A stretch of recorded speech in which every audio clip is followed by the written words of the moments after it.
Morning, man. Happy Sunday, everybody. It's your boy Jay Tuck. We are back. Sunday morning, Dallas Cowboys will kick off first as the Tampa Bay Bucks. Gotta get my steps in, man. Gotta get my steps in, man. I know it's early on Sunday. A lot of people, they probably sleep. You know what I'm saying? It is what it is. Sunday morning, rest day, right? Not for me, man. Gotta get back to work, man. I went overboard too much when I was in New York, man. I was doing way too much. You know what I'm saying? We were eating bad, drinking bad, man. I broke my 75 hard. So I got to start all the way over, man. So it was one of those things, man. But like I said, sometimes things happen. It was an opportunity of a lifetime, man. So I had no choice but to, you know, celebrate a little bit, man. It's the holiday season, right? You know, a lot of people have that mindset. It's the holiday season, so you kind of get lax a little bit. Nova, what's up, my dog? Good morning, man. Happy Sunday, bro. Hope you having a blessed one. Yo, what up, Trey? What's going on with you, man? So yeah, man, we doing my Sunday morning walk, man. We're gonna start doing this every morning. I'll be out of town Thursday, Friday. When's Christmas, right? Wednesday's Christmas. So I'll be out of town like Friday, Saturday, Sunday, right? With the in-laws, with my wife's family, so I won't have much cell phone reception out there, man. But this is gonna be something that I'm gonna try to do every morning, y'all. Like, I didn't do it in New York because, of course, I was in the gym and there was people and there was noise everywhere. But when I'm here, man, at home, every morning, top of the morning, 4:35, you know what I'm saying? I'm gonna get up and just talk to my people, man. Talk to my good people, man. Sin City, what's going on with your boy? 3 a.m. on the West Coast, getting my miles in too, bro. That's what's up, bro. I love that, dog. Let's get our miles in together, man. Let's get our miles in together, man. Randy, what's going on, man? Hey, God loves you too, man. Happy Sunday, Randy. That's what I'm talking about, man. Hopefully this inspire a lot of people in the community, man. Just to focus on health, man. Honestly, man, full transparency, I didn't do the best job this year. You know what I'm saying? I was so focused on hitting my goals and stuff. Even though I worked out, I didn't get to the level of fitness and health that I'm really pushing to get to. You know what I'm saying? And so once we get busy schedules and stuff, it's like I'm ripping and running. And I might work out in the morning, but I might eat back. You know what I'm saying? So it's like, you know what, Tuck? Let's lock you in, bro. Like, let's really lock in. Just don't get in shape, man. Get in shape. And it's more just getting in shape, man. It's getting healthy. You know what I'm saying? Because you can be in shape and have bad habits. You know what I'm saying? So it's like, you know what? I want to embrace the challenge. You know what I'm saying? And I think that's the thing when it comes to just getting in shape, right? And trying to be mentally and physically healthy. It's just embracing the challenge. Everyone in here has the ability to do it. We all have the ability to do it. It's just the discipline, right? It's just that discipline of saying no, right? Nova, it's just a lifestyle, right? But the part is giving over that initial hump, right? Just like with any habit. It's like, if I wake up and let's say we start doing this, all of us watching this right now, we say, you know what? We're gonna wake up at 4 a.m. and get 7,000 to 8,000 steps in the morning, right?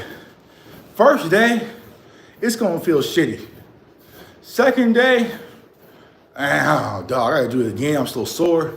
Third day, you can sleep in this cold, right?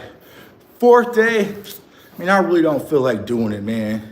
Friday, man, it's Friday, I can chill, you know what I'm saying? But if you break through just that first week, I guarantee that second week when you do it, you're gonna have that pillar who say, well, I just did it last week, it wasn't that bad. You know, obviously my body feels good, right? So then you stack 2 weeks, right? Then you stack 3 weeks. Then you stack a whole month.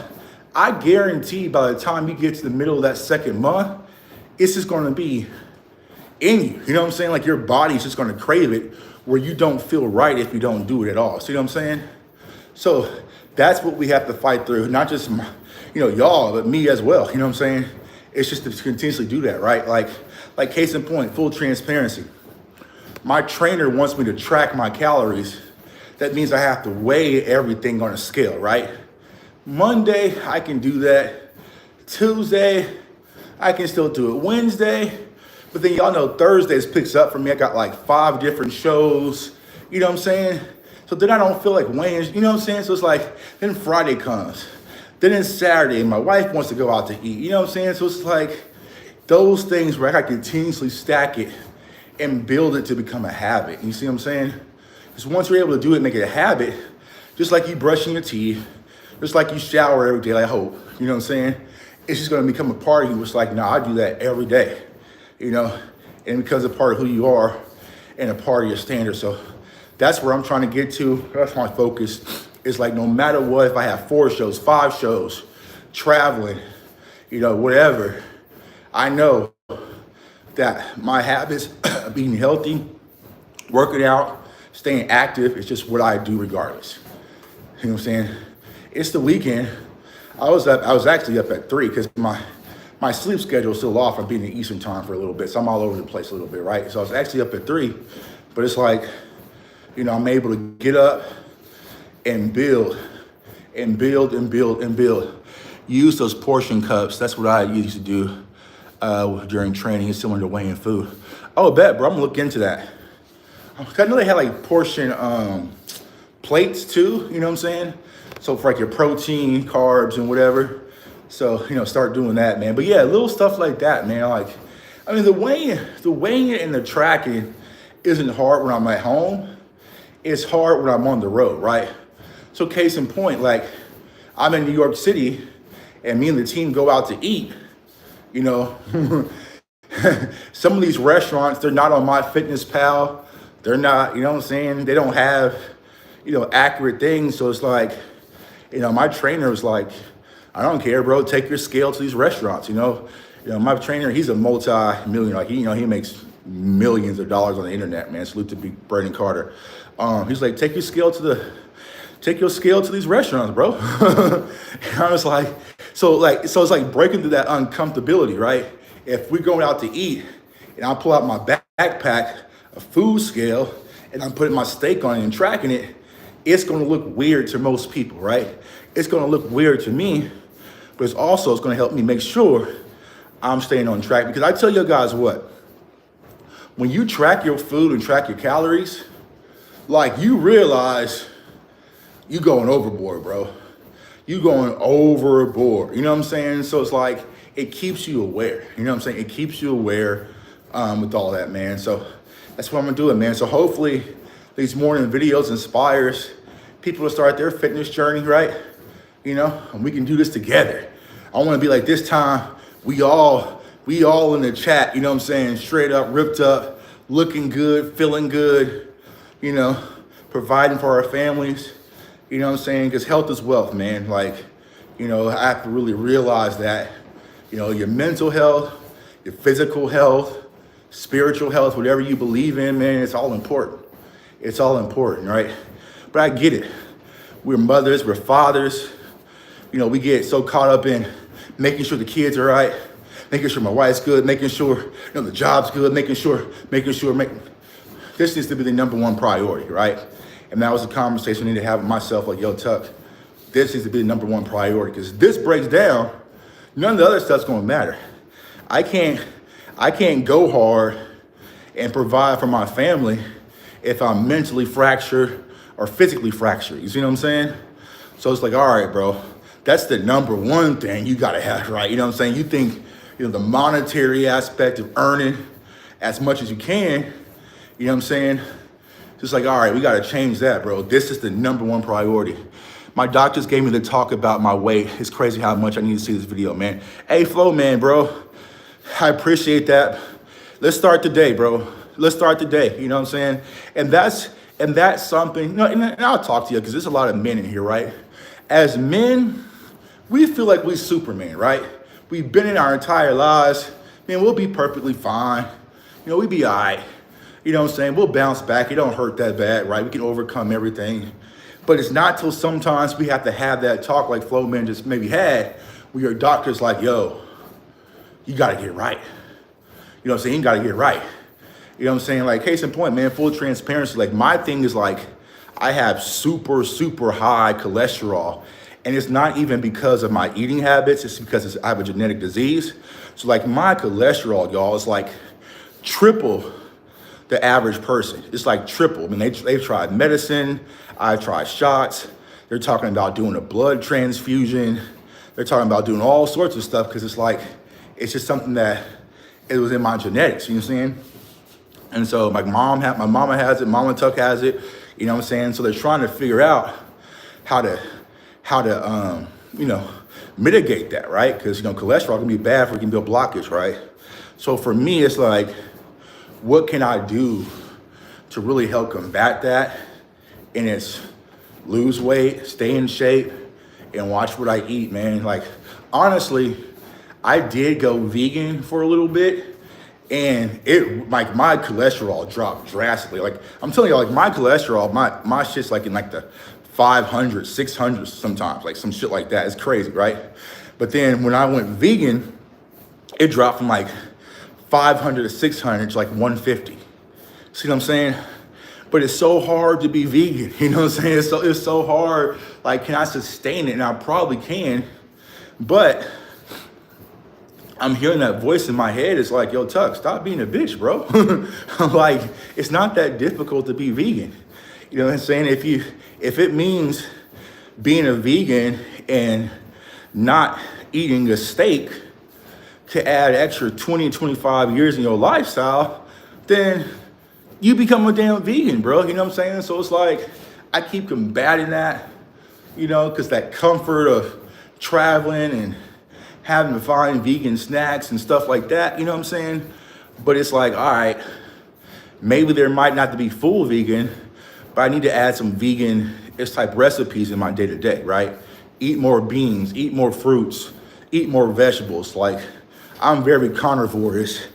I got that old school 230 grams of protein, chicken breast, chicken thighs, ground beef, steak, that type of stuff, man.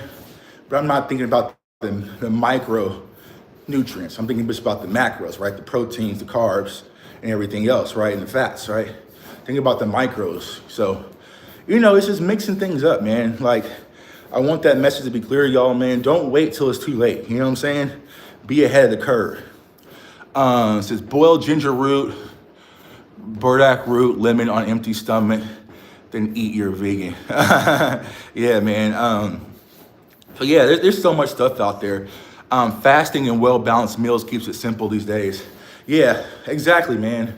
Exactly. Now I'll tell you the thing, like, I do intermittent fasting a lot because I really don't eat breakfast early because I like to get my day started and not be on a full stomach.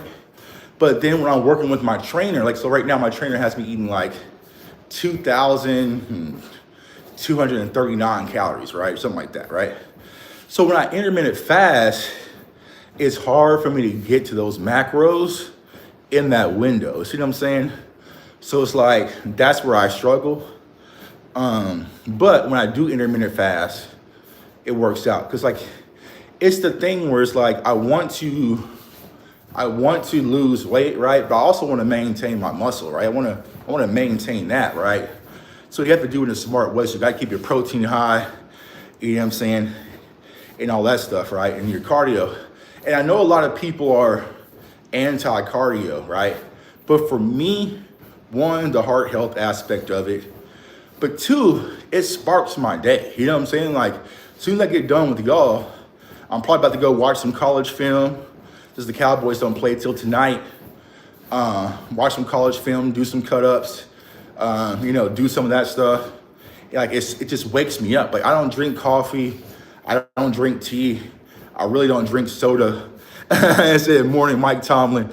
Man, that's crazy with the Mike Tomlin thing. I never got that until I posted that photo, man. What's up, man? Have a great day. What's going on, bro? What's up, Jason, man? Have a blessed Sunday, man. Let's get it, man. How y'all feeling about the game today? Speaking of Mike Tomlin, right? How y'all feeling about the Cowboys game today? I mean, I feel like it can be a good one. I feel like the Cowboys can still go out there and compete versus Tampa, but I feel like Tampa with the running game with Bucky Irving and then also Mike Evans, Micah's coming off of illness, Trayvon's out. It's going to be a tall task to ask for the Cowboys, so we'll see how things shape up tonight, but it's another home game. The Cowboys need to hold it down at home. You know what I'm saying? Hold it down at home. What's up, man? Have a great day. What's up, Jay Tuck? Are you religious? Very religious, man. Very, very, very religious, man. I wouldn't be here if it wasn't due to God's glory, man. Like, I tell y'all a story all the time, man. I'm not sure if y'all saw the video, man, but I was going through a rough patch in my life, man, where I was out running the streets, you know, doing shit I really shouldn't have been doing, hanging out with the people I shouldn't have been hanging out with. Y'all know typical young dumb stuff, right? You know, and I remember one day telling Mama Tuck, like, I don't care if I live or die, you know what I'm saying, on some dumb, naive street stuff, you know what I'm saying? And like to see her, the hurt in her eyes and the tears in her eyes, man, it kind of shook. Well, what happened was I was down and out, I was sleeping, you know, at my friends' couches, you know, real bummy stuff, right? And then finally, she came down because I was lying, you know, about where I was staying at and had my apartment. I was lying about it to her. And she came and saw like how I was living. And she was like, you're coming back home, right?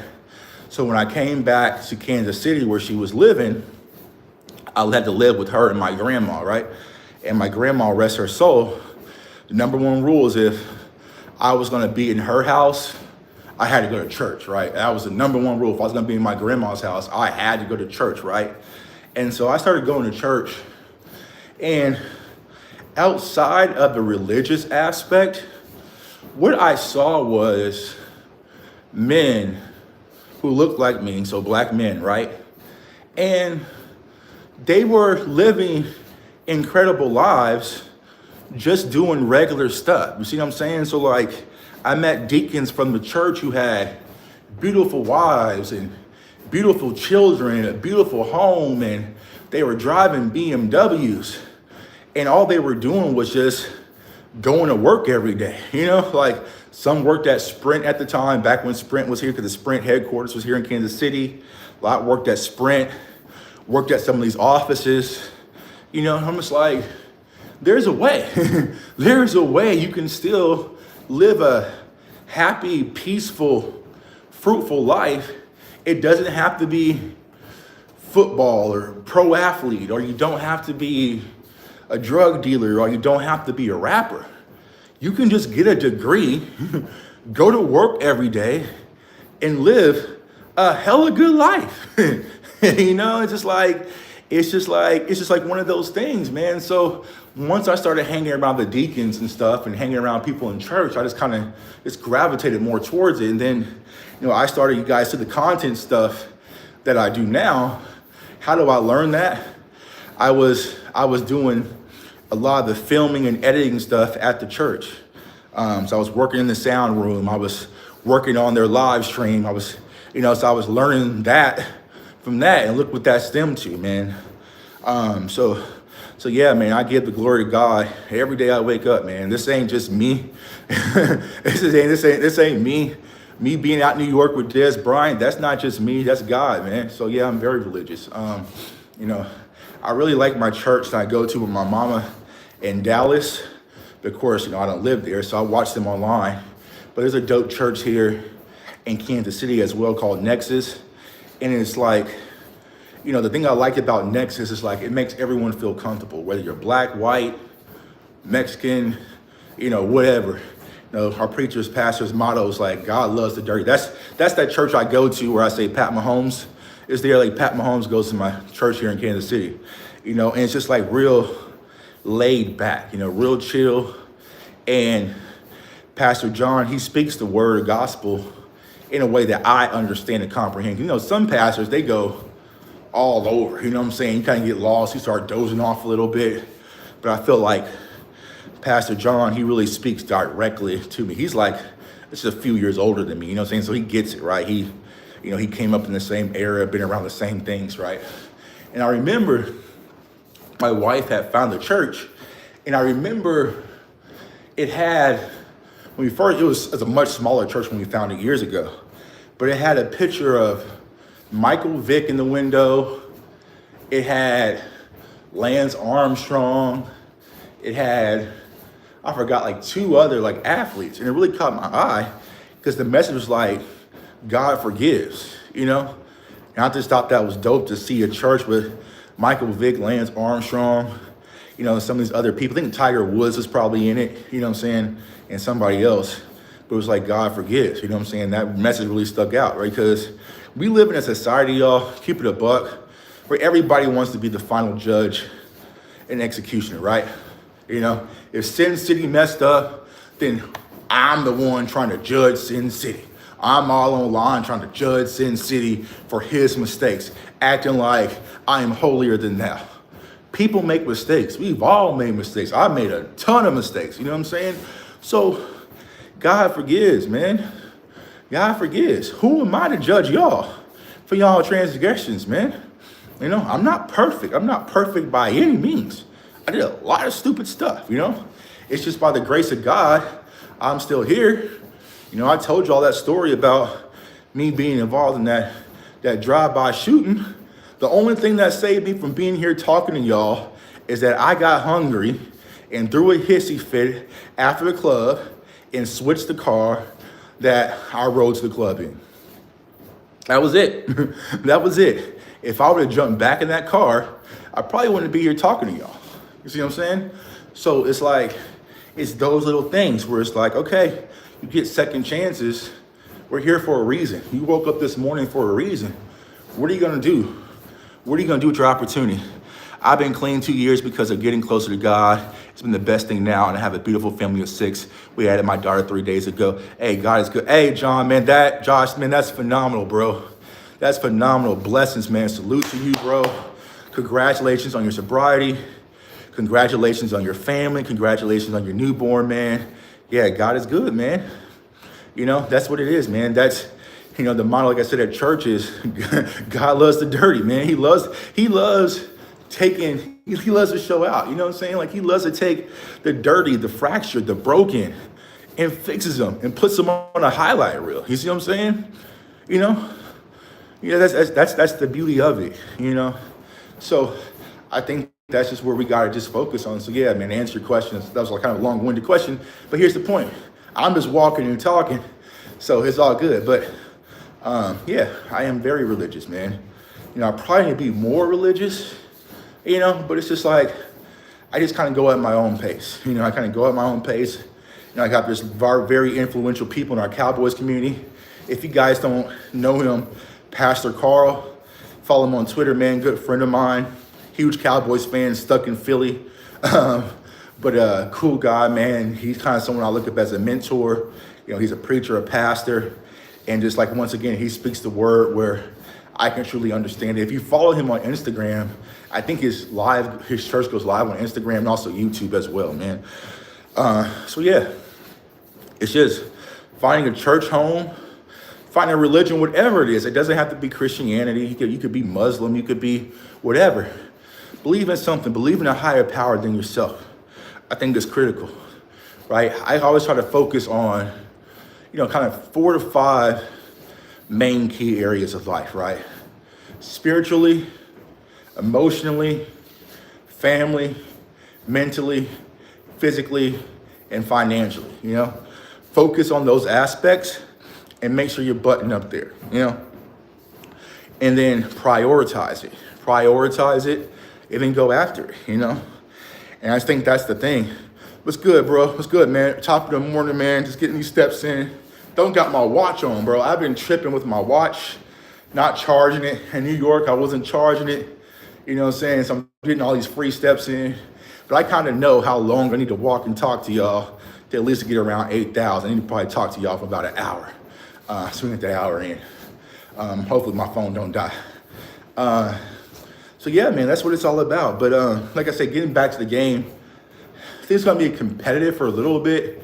But I just think the talent of Tampa, if we keep it a buck, right, I think it's going to outweigh where the Cowboys are, man. This is going to kind of outweigh where the Cowboys are. Now, me personally, I need a running fiesta. I need a run party. I need Bucky Irving to go crazy, and I need Rico Dow to go crazy. Y'all know I'm in the Des Bryant Fantasy Football League for $25,000. I'm in the Final Four. I'm the number 2 seed, but I got Rico and Bucky, man. I got Rico and Bucky. So I need them to go crazy on the ground game, man, because $25,000 sounds lovely right around now. So I got to get to this championship game. I love Jerry Jones. I need the ground game to go crazy. But, it's going to be interesting to see because historically, right, when we play Tampa, the run game gets abandoned, right? The run game gets abandoned. And here's what I want to see. Was that Kellen Moore doing that? Or was it Mike McCarthy? Because y'all remember when we first went to Tampa that year after Dak got back from the injury and Zeke only had like 4 carries or something like that in the first half, like something crazy. I was at that game in Tampa. And then we played on week 1 again at AT&T, didn't run the ball. Playoff game when we beat Tom Brady, we didn't run the ball. So, all right, bro, like, was it Kellen or was it Mike McCarthy? If Mike can get to Baker multiple times, Mike McCarthy actually sticks to the run that Cowboys can win. Yeah, and see, that's a good job, Flo, man, idea, right? In order for the Cowboys to really win, if they want to continue to win out and try to make this mythical playoff push, it's okay to play dirty, boring, ugly football. It's okay. It's okay. It's okay if you have to run the ball 25 plus times, 30 plus times, right? If you have to dink and dunk, right? Take that underneath, slow the game down. You don't have to have Cooper Rush throwing the ball 40 plus times. You can play ugly and still win, But I just feel like for some reason, we want to just put the ball, like we just don't want to commit to it, And that's what I was saying the other day, y'all. If Mike McCarthy returns, then the whole idea of drafting a running back, especially in the first round, might be out for me, I know there's a lot of people, colorful chart Twitter, don't want you to draft a running back in the first round, right? But if Mike McCarthy returns, I don't know if he could even utilize Genty the right way if he wanted to. See what I'm saying? So it's like, I don't know, man. If Mike McCarthy returns as a coach, I don't know, bro. I don't know if you want to unlock that. I don't know if you can unlock Amari and Hampton like that. So we'll see. I believe it's what the Jones is giving orders to throw the ball. I don't know, y'all. I just think that when it's Mike McCarthy, right? And Mike McCarthy is who he is, right? And I think you have to kind of understand that because Green Bay didn't run the ball a lot, right? Because I asked Kurt Warner this, right? I was like, why are the Dallas Cowboys and Dak Prescott so active pre-snap? I was like, Kurt, talk to me, bro. What's going on? Because you watch C.J. Stroud, right? You watched C.J. Stroud yesterday versus Kansas City. You don't see him making a whole lot of adjustments, kill, switch, red, Denver, Omaha. You don't see him active. You really don't even see Pat Mahomes that active pre-snap, right? There's only certain quarterbacks that you see do that, and Dak Prescott's one of them. And what he told me was Kurt Warner said he doesn't like that the Cowboys are so active pre-snap because it creates confusion. And that's probably what's leading to our spacing issues with our route concepts. But what he was saying is that's how Mike McCarthy utilized Aaron Rodgers in Green Bay, is that, certain quarterbacks, like you said, Aaron Rodgers, Peyton Manning, Drew Brees, Tom Brady, and Dak Prescott, they have full control, full reins, full trust over the offense, right? And so that's the reason why it was Dak being so, IQ-ish pre-snap versus Cooper Rush is just, here we go. And it's, what I'm saying? So it might be one of those things where, I don't know. Because it's complex, right? Because y'all remember last year, right? Mike McCarthy kind of nerfed Dak and tried him in that Texas Coast offense where it was very quick throws, get the ball out of his hand quick, and our offense looked very lethargic, right? And then it was after San Fran, Mike McCarthy said, okay, Dak, you got it. And Dak was able to conduct the offense and open things up. But as much as I love Dak Prescott, y'all know I'm a Dak Prescott supporter, right? But the question I want to ask, is it him checking out of those runs? You know what I'm saying? Because typically what happens, y'all, as a quarterback, you go to the line of scrimmage with 2 plays, possibly 3, right? And depending on the look that you get, you can keep the run on, you keep it off, right? You can check out of it, you know what I'm saying? So I don't know. I don't know if it's Dak checking out of it or is it Mike McCarthy? Because I highly doubt that Dak is just getting the play call from Mike McCarthy and just running the play call from Mike McCarthy. See what I'm saying? So it's like a game of telephone. Where is it getting disrupted, right? And that's what I'm trying to figure out, but I can't figure out, like, why do we, every time Dak goes down and Cooper Rush comes in, our run game drastically looks completely different and the volume boosts up, right? So it's like, so I remember, right, was it 2 years ago? Right, 2 years ago, right? When Dak went down with the thumb issue, you know, he talked about, you know, when Cooper Rush was winning those games, right? He was like, I really realized that, hey, sometimes the simple offense is the best offense. He said that on his own mouth, right? So he's watching like what he learned from watching Cooper Rush. But it's like as soon as Dak gets back, it's just chaos. You know what I'm saying? Like it's just, it doesn't look the same. Our offenses look completely different when Dak's under center and Cooper Rush. Now I know there's gonna be trolls like, oh, but I'm saying not from a quarterback playing standpoint. I'm saying from a play calling standpoint, things look a lot different. And I wonder, is it because Cooper Rush knows the offense, but he can't conduct the offense, right? So I wonder, is that one of the situations where it's like, all right, Dak knows this thing, he controls this thing, he conducts this thing, and that's why it's night and day difference. Let's see here, get these questions. Do you think we're going to dance in free agency this year? Law Nation, Mike Fisher, Boss Cowboy, and more of y'all OGs have said we can flip switches to get 100 mil. Yeah, Josh, we can. With extensions with Dak, you know, we can make extensions with with Mike. It will free up some money. Like with swipes of pins, you can free up like $100 million. But here is my concern with that.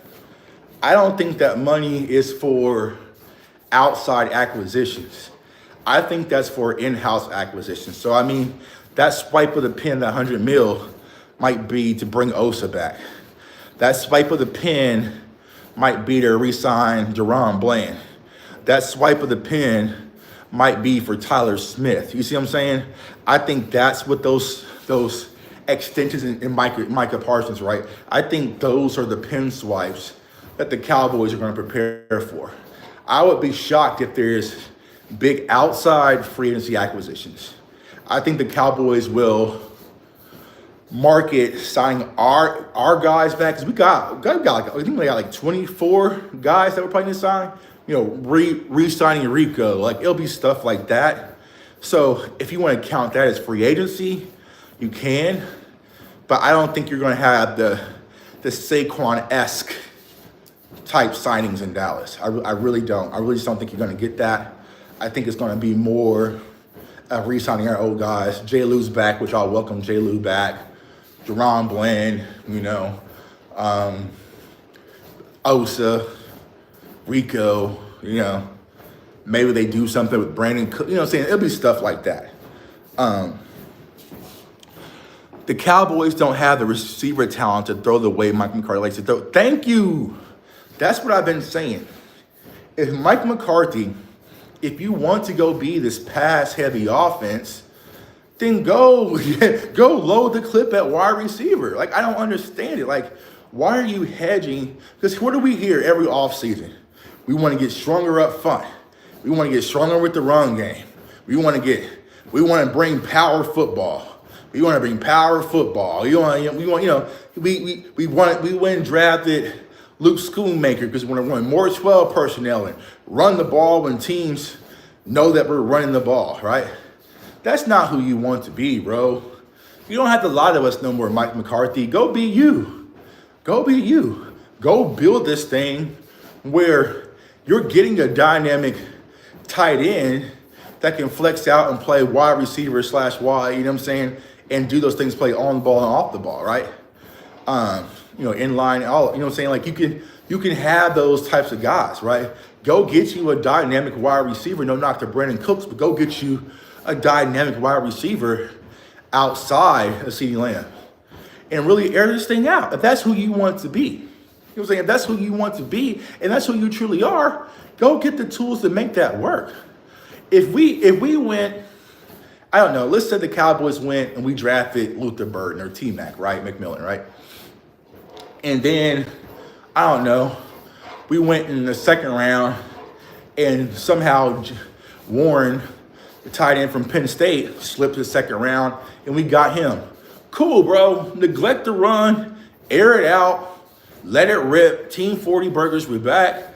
But go get the personnel to match your mindset. I feel like with the team that we have right now, and I'll ask y'all, do we have the personnel of a pass team or a run team? You know what I'm saying? Like, we don't have the personnel for either offensively. That's my thing. Is like, if you had to look at our personnel and be like, oh, this is the passing team, we don't have that. Oh, they're a run-focused team, we don't have that. It's just. I may have thought about it. If we draft Genty and Mike McCarthy don't use him right, would be malpractice on the kid. Mike, you're open my eyes with this morning. Cup of coffee. Hey, appreciate you, bro. Yeah, that's my thing, bro. Let's say we drafted Genty, right?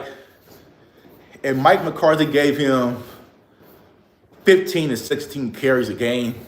I'm livid, bro. I'm livid. I am livid, right? So I don't even think he knows how to unlock a kid like that.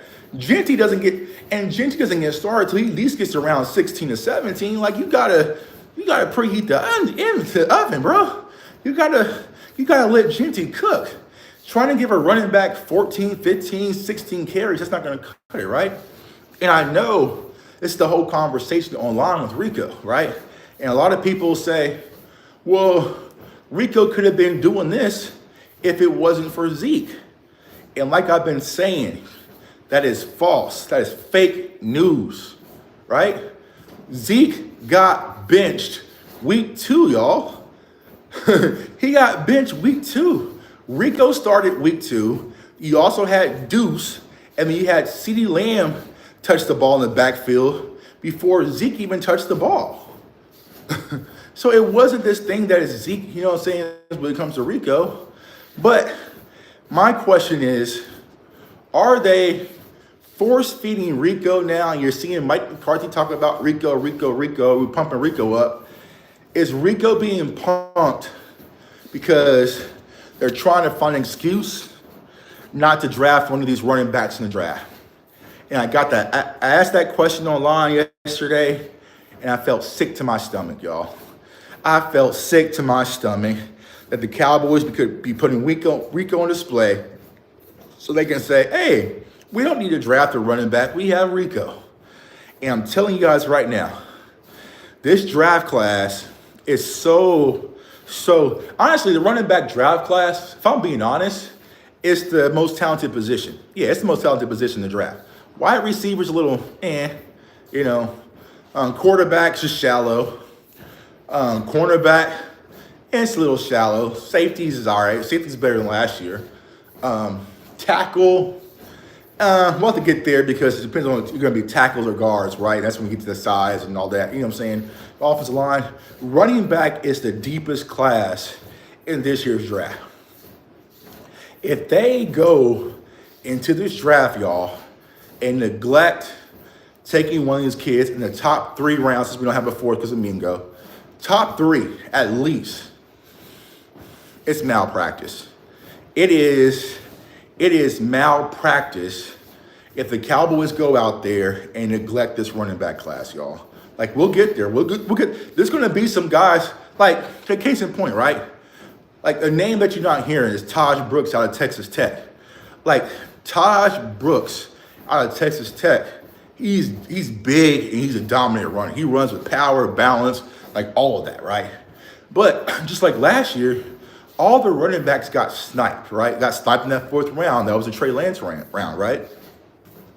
But if they go out there and neglect this class, y'all, because I'll tell you guys like this. I'll tell you guys straight up. I know a lot of you are high on my guy, Devin Neal. Y'all know I love Devin Neal, man. Salute to Devin Neal, man. That's my guy, man. Been loving the kid here in Lawrence since I've been covering the Kansas Jayhawks. Supremely talented.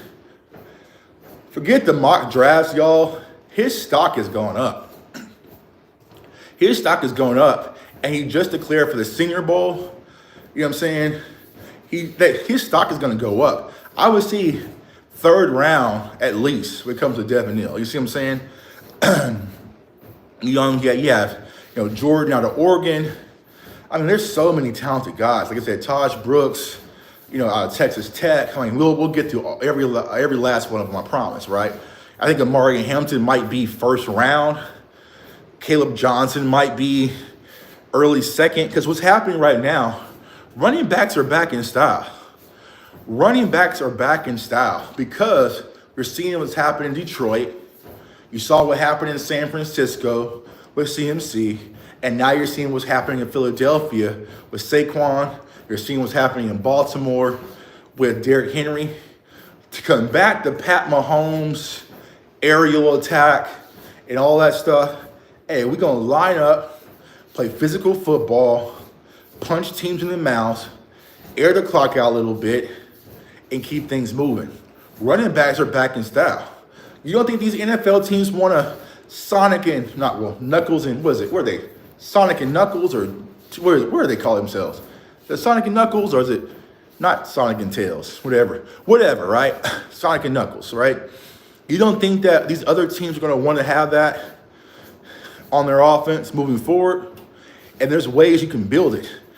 I mean, case in point, I'll tell you guys straight up. I can show you the picture. When I was in the press box for the Colorado versus Kansas game, right? There was a bunch of NFL scouts there, and rightfully so, right? Because, Travis Hunter, Shador, all that, right? I'm saying, so I talked to a guy from the Vikings, talked to a guy from the Jets, talked to a guy from the Seahawks. We didn't have nobody there. Should have just sent me, Jerry Jones. Should have just sent me because I was already there. Who else was there? Chiefs, of course, was there. A scout from the Colts I talked to, and I forgot the other team, right? There's scouts there, right? Because everyone's in Jacksonville, of course, right? There's those scouts everywhere, right? So I sat next to the guy from the Jets, and I'm thinking, okay, well, could they be scouting Shador? Possibly. I was like, Travis Hunter would probably be top 2, so I don't think the Jets are going to be in that range. So who was he scouting? So my little nosy ass was peeking, and salute to DMV in Rome. I took a little screenshot. They are scouting Devin freaking Neal. The New York Jets, y'all. The New York Jets was scouting Devin freaking Neal, running back. When you got Breece Hall, you got Braylon Allen, you got Isaiah Davis, you just cut your Israel Beninconda, but they were scouting him heavy, the Jets. And I was like, you gotta be kidding me, bro. You gotta be kidding me. Y'all just being stingy, y'all just being selfish. But I think that these teams were realizing, let's get these running backs in here and churn them out. Churn them and burn them and keep that depth. You know what I'm saying? Because one goes down, Breece Hall goes down, then you got 2 more coming right behind him. See what I'm saying? So the game is changing. The game is getting back to tough, gritty, old school football right now. And if you don't adapt, you're going to get left behind.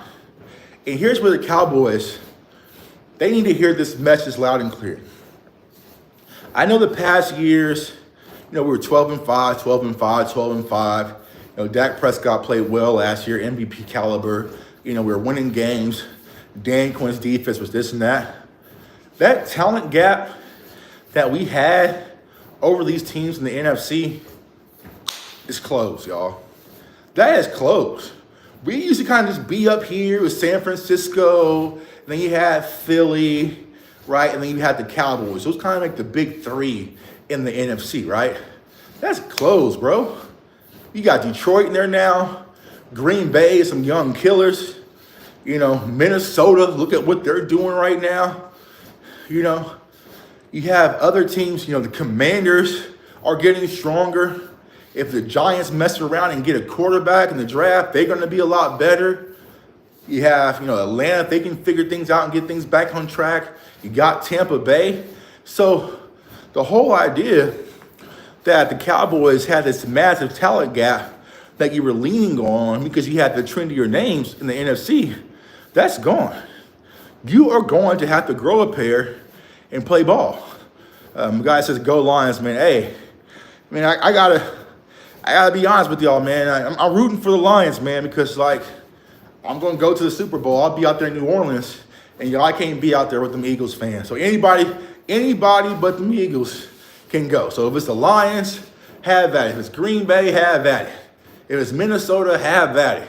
Somebody got to get them up out the way so I can enjoy my vacation. You know what I'm saying? I swear, the league's purpose is going to take running backs before us, just like last year. They're loading the clip, man. They are loading the clip. They are loading the clip. These teams are smart. And for us, we keep just dumping our fourth round pick like they don't matter. We miss out on the golden opportunity. Oh, let me do this real quick. Let's see. We keep missing out on golden opportunities to get those talented running backs. Like I'm saying, I think someone asked a question, right? I think someone asked a question about, Tuck, would you draft from RB1 or stick with Rico and bring in a late round running back? Me, I would draft the RB1. I would draft the RB1 and bring back Rico. I would think as Rico is the veteran guy, right? And then you have a true RB1. And when I mean RB1, I don't mean a guy that you take in the 6th round, right? I mean top 3 rounds. Honestly, top 2. I would say probably top 2, right? I would say top 3 rounds, right? Depending on where our third is, right? That you can get a true RB1, that's a game changer. You see what I'm saying? You can definitely go out there and do that. So that's where I'm at with it, man. So I would go get, I would draft Amari Hampton and have him and Rico, right? Because like I was saying, Rico is a good running back. No knock to Rico, right? So I don't think people want to act like I'm a Rico hater, right? But I don't think Rico is a game-changing running back. Rico Dowdle has 1 rushing touchdown, y'all. 1. As in right now. Hopefully that changes today, right? Because like I said, I need you today, Rico. But he has 1 rushing touchdown on the season. What week are we? 14, 15, something like that? 1 rushing touchdown. That's not going to cut it versus San Fran. That's not going to cut it versus Detroit. That's not going to cut it versus Philly. That's not going to cut it versus Green Bay. Right? That might not even cut it versus Tampa. I need a game changer at the running back position. A guy where we're playing versus Philly. Right?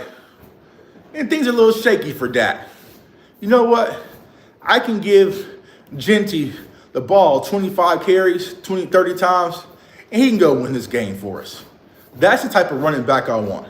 If Dak's a little today, a little off today, you know what?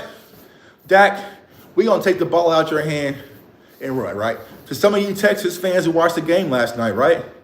When you were a little what did they do? Bro, just feed the running backs. Let's get this win and get the hell up out of here. Feed the running backs, bro. We're not about to, But I feel like when it comes to the Dallas Cowboys, this team has been Dak Prescott or bust for way too long. And it shouldn't be that. And it shouldn't be that for any quarterbacks. It's not just a Dak diss, right? Look at Jalen Hurts right now. Jalen Hurts can sit in the back seat and hand the ball to Saquon, at least 20, 25, 30, and Saquon can put it on his tab, right? And let's say Saquon's having an off day. All right, well, then Jalen Hurts can emerge a little bit and hit A.J. Brown or D. Smith. You know what I'm saying? We need that. This offense is Dak or bust. We want game changers. We need game changers. Now, imagine if you had a Genty and you have to decide, do I want Genty to run the ball 25 times for 150 yards and 2 touchdowns on me, or do I want to stack the box and take that away and leave my cornerbacks one-on-one coverage with CeeDee Lamb? And here's the good thing about Genty. Y'all know how many stacked boxes that man has faced? There ain't no wide receivers in Boise. Stacked boxes is what he does, baby. Amari and Hampton, stack boxes is what they do. It doesn't matter, right? I think Hampton goes late round, first round. Cowboys will have to either take him or trade back into the first to get him. Yeah, I agree. I 1000% agree. But I think Hampton's a late first round. I think teams might be trying to move. If things slide a little bit, teams will be trying to move back into the first to go get him. Because I don't think that they know that, like day 2, he would go quick. He'll get sniped quick. So I think they're going to try to move up to get him. And like I said, these other classes aren't that deep. So, it's going to be an opportunity to go get your running back. Drafting a star position player be so Cowboys are the Cowboys. Build that lineup again. When you guys had DeMarco Murray, what he do when he left to the Titans? Nothing. It wasn't that damn. Well, that is a conversation piece. But I'll say this, right? If you watch Texas once again, right? Kelvin Banks, tackle, phenomenal guy. But how many resources, y'all, do we need to put into our damn offensive line? How about, what if I told you this, right? This is a J Tuck exclusive. What if I told you, you listening? What if I told you the Dallas Cowboys have a lot of talent at the offensive line position? We just have a shitty offensive line coach. What about that? Would you believe me? Would you believe me? I feel like we have more than enough talent at the offensive line position to get the job done. We don't need all pros across the board. Maybe, just maybe, it's time for Mike Solari to go. Just maybe. Just saying, right? So, also, when you have a decent running back, a good running back, okay running back, yeah, the offensive line matters. It does. It matters a lot. It matters a lot, right? But when you have an elite, a generational, those types of running backs, it doesn't matter as much. Go to the conversation where everyone talks about with Barry Sanders and the offensive line, right? It didn't matter.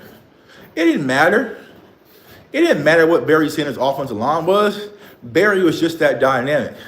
Adrian Peterson, you know what I'm saying? Adrian Peterson, what was his offensive line like? It didn't matter. He didn't have all pros across the offensive line all over. No, he was just a dynamic running back, right? Even Derrick Henry, when Derrick Henry was going for a tear, right? He didn't have the best offensive line, So I get when people say the offensive line matters, and it does, but it depends on who's behind it. Some running backs can make up for your lack of offensive line, right? Some running backs, you just can't tackle them. Some offensive linemen or some running backs just get met in the backfield and make 2 to 3 people miss on a cut of a dime, and they hit the edges and they're outside. You see what I'm saying? So it's like, for me personally, but once again, it goes back to Mike McCarthy. That are you even going to commit to it? Because if you're not going to commit to it, bro, then just tell me right now, and we can stop watching running back draft film right now. I'll just scrap it. I'm gonna text Mike McCarthy and like, listen, bro, do you even care about the run game? Do you even care? Nah, Tuck, I really don't. All right, cool, bro. Just let me move on. Save me some time this draft season so I can spend time with my family, travel a little bit more. That way I ain't got to scout all these running backs for no damn reason like I did last year. We went over 100 running backs last year and didn't get one. You see what I'm saying? So, nah. The Cowboys need weapons. Blue chip, wide receiver, and a runner. Day 3 and 4 wide receivers not worked out during the Dak era. I agree. Game changers, man. Y'all hear my cat. My cat's over here, my gym cat. Game changers. Game changers. I want a draft where everyone's like, oh shit. I want an oh shit draft. I don't want to be like, oh, I mean, it's okay. I mean, it's cool. Game changers, right? People that you know is out of the box ready. Not, hey, he has a lot of potential. He's going to be ready in 2 to 3 years, right? Playing a brand new position. Not that type of draft. I want, oh, you already know, right? And when, going through my scouting process and learning with the NFL scouts, I'm still doing my academy stuff, right? It's just like there's a bell curve. There are some players, when you see them, you just know. You just know ahead of time, Travis Hunter's going to be a star. You know what I'm saying? You just know. You just know Travis Hunter's going to be a star. You know what I'm saying? It's just there, right? Now will he be a generational? Will he, be a Hall of Famer? We don't know, right? But you know that he's going to be able to contribute instantaneously at the NFL level. You see what I'm saying? So I want those guys. I want those types of guys to come into Dallas and get those guys where you just know. I feel like Luther Burden in the Cowboys offense, I just know. I feel like T-Mac, wide receiver by Arizona, I just know. I feel like Ashton Genty out of Boise, I just know. Amari Hampton, you just know. You just know with some of these kids, just put them on a team, they can play. They can play, right? And then on day 2 or day 3, then that's when you can reach for the potential guys and the project guys and that's been Philly's mentality, right? I know we're not supposed to like what Philly's doing, but you just knew Jalen Carter. You just knew if Jalen Carter didn't have the off-field stuff, he was going to be phenomenal, right? Micah Parsons, you just knew. CeeDee Lamb, you just knew. Ezekiel Elliott, you just knew. You see what I'm saying? Those types of guys, right? Now, Flow Man, we'll have that conversation because I will say this, and that's my dog, man. We play Madden, hope he gets well and everything. Cornerback is a priority in Dallas. ASAP. Cornerback is a priority in Dallas. Now, because with Trayvon Diggs coming off the ACL injury, then having to get a bone graft surgery, he's going to be out for 8 months. I'm not leaning on Trayvon Diggs for next season. I'm not. So I will consider cornerback early too as well. I feel like Kalen Carson was a huge letdown because I feel like Kalen Carson was scrappy coming out of where did he come out of? Not West Virginia. He was from the ACC, Wake Forest, right? I feel like he was scrappy. I didn't see that from Kalen Carson. He's completely different, right? So I feel like cornerbacks in play. I feel like running back, cornerback, wide receiver, those 3 positions, the fun positions, the skill positions, they're back in play, right? The trenches are the trenches, but here's what I keep saying, because people are like, yo, Tuck, I see your mocks, but you're not drafting any defensive tackle in your mocks, right? Me personally, outside maybe, I would say 2 to 3. I think there might be 2 to 3 instant impact defensive tackles, right? Me personally, I'm just going to pull out my wallet and go buy one or go trade for one. Get a veteran guy, right? Because the 3rd round guys, 4th round guys, defensive tackle is not going to work out, right? You have Mason Graham, who we did the film session on. I think Mason Graham's going to be up there, but I think he's going to probably be top 10-ish possibly. And y'all don't like Michigan players anyway. Yeah. Also linebacker, with Overshown, yeah. But I feel like with linebacker, you have Marist, right? So he's going to be young. You probably need to bring a veteran guy back. So if it's Kendricks again with Zim, so you're good there. but you need a hybrid. You need a hybrid guy that can give you that high motor upside that Overshown can give you as well. So there's some guys out there. Now, I know Jalen Walker out of Georgia. Love him, phenomenal.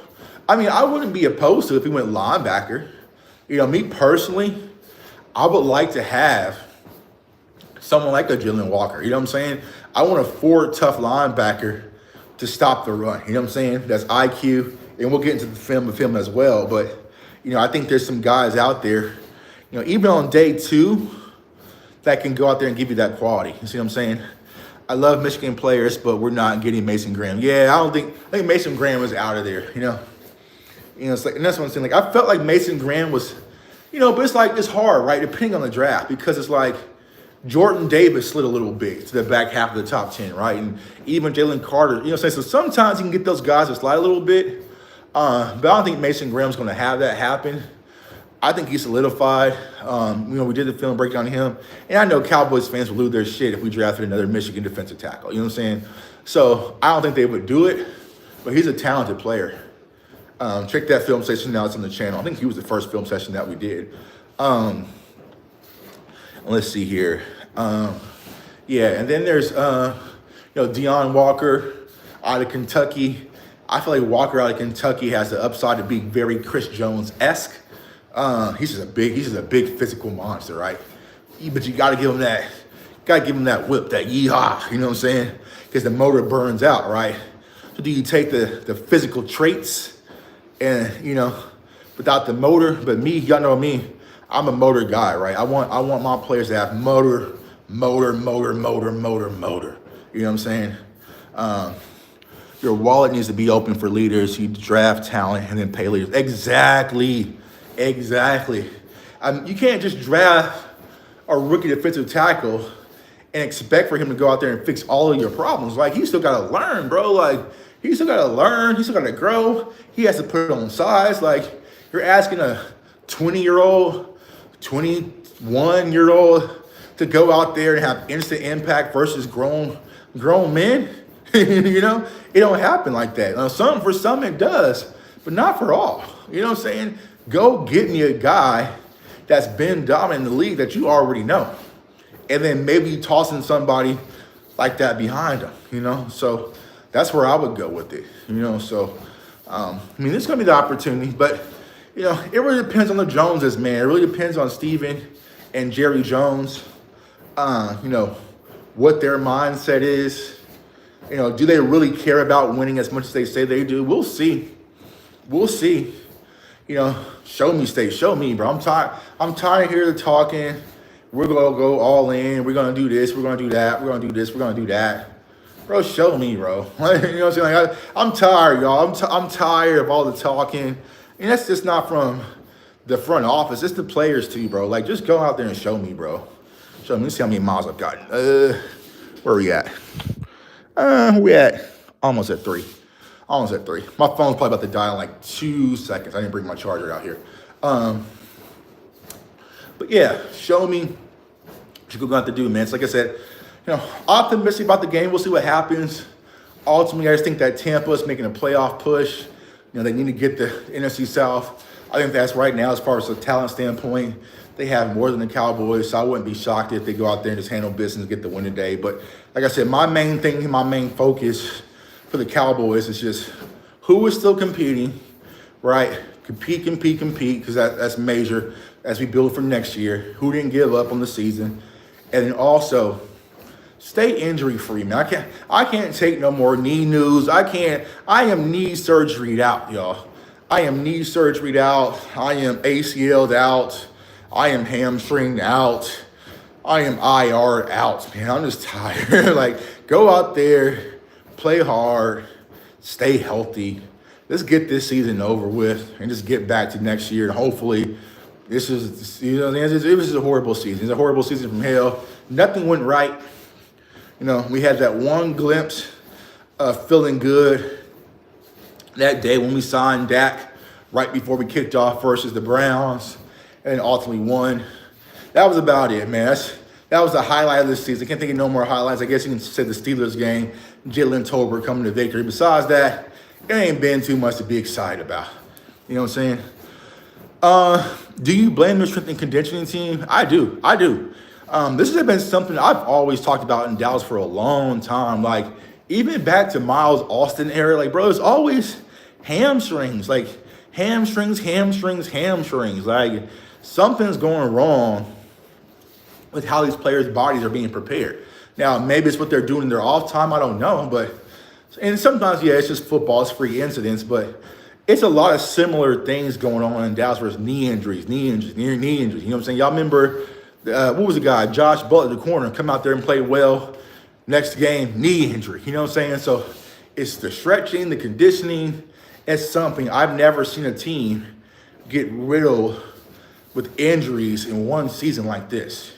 It's just been everybody. Let's see here. I said the other day, Dallas strength and conditioning coach needs to be evaluated. Yeah, and y'all remember when they had them those grading things last year? I mean, the players marked them as poor. You know what I'm saying? Players marked them as poor. So I don't know. I haven't looked into our strength and conditioning guys in there, but I'll tell you this, right? Talking to Dez, this is what Dez told me, and he don't mind me sharing y'all. With the Cowboys, what up, DMV? What's up, my dog?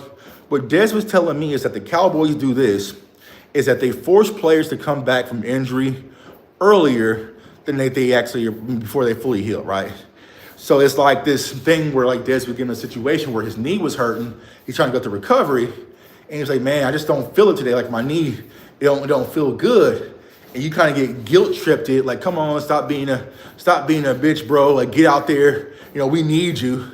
And so you're trying to play, you know what I'm saying, for your teammates and get out there, but you're not fully healed. Like, case in point, y'all, my knee is still messed up from wherever I did. I don't know, right? So I'm trying to run this morning before I went live with y'all, and it hurts. Like, I'm biting down hard. Like, man, this shit hurts tough. You know what I'm saying? Like, be careful, bro. You know what I'm saying? But imagine if I had an NFL trainer saying, you're all right, push it. You know, push it, go harder. You know what I'm saying? And you're trying to bite down hard and go and, you know, battle to show that you're back because you want to earn your spot or help your team out. You know what I'm saying? So it's like, I feel like some of those things, forcing players back from injury earlier than what they need to be forced back, it's a massive problem. You know, thinking about Michael Gallup, y'all. We all knew Michael Gallup wasn't healthy. We knew Michael Gallup wasn't healthy, dog. We knew he wasn't. There was nothing about Michael Gallup that said healthy. But it's like, you know what? We pay him that money, so he's healthy enough. Get out there and play. Then he retired. You see what I'm saying? What's up, JC? What's up, my dog? See, makes sense, Tug. Think about Steven be giving out timetable. Bro, you see what they did to Overshown? What did they say? Oh, with Overshown surgery, it went a lot better than we expected. So there's a possibility he could return next year. Dog, come on, bro. What are we doing? What are we doing? Oh, yeah. With Overshown's injury, his surgery went well. There's a possibility he could return mid-season next year. Don't do that to that kid. Don't force him out there injured. You know what I'm saying? Don't force him out there injured. Don't force Diggs out there injured. You know what I'm saying? Like, nah. Let these guys fully heal. Now, before I go, if the Cowboys actually drafted and had free agency depth behind some of these players, then maybe you wouldn't have to force these players back so early from injury. Just a J Tuck tip, man. Just J Tuck hunch, man. So appreciate you guys, man. Got 1%, so my phone's probably about to die, man. Appreciate y'all for coming on this walk with me. I'll probably go live again in the studio here in a second. Talk to y'all, man, if y'all up. I want to shower, eat breakfast, man. But appreciate y'all. Love having the conversations. We're going to continue to push together, man. So if you're free right now, go out there and get your steps, man. It ain't got to be 10,000. Go get 5,000. Go get some air. Breathe. Relax. We don't play till tonight anyways. You know what I'm saying? Take advantage of having another day on this earth, man. We do a lot of different things, and sometimes we want to rest and sit down. You ain't got to be on the go, but let's go ahead and make something happen, man. Set your goals for a day. Go out there, crush it. Let's go be amazing. Let's go be great. Let's go be GOATs out there in the game. Get healthy, get wealthy, mentally, physically, all that stuff, man. And let's go ahead and level up, man. We leveling up all 2025. I can guarantee you guys that. So appreciate you. If you're new, subscribe to the channel. Hit that like button. Turn on the notification bell so you don't miss out, man. I want everyone to stay safe, stay blessed, stay encouraged. Go Cowboys. Peace.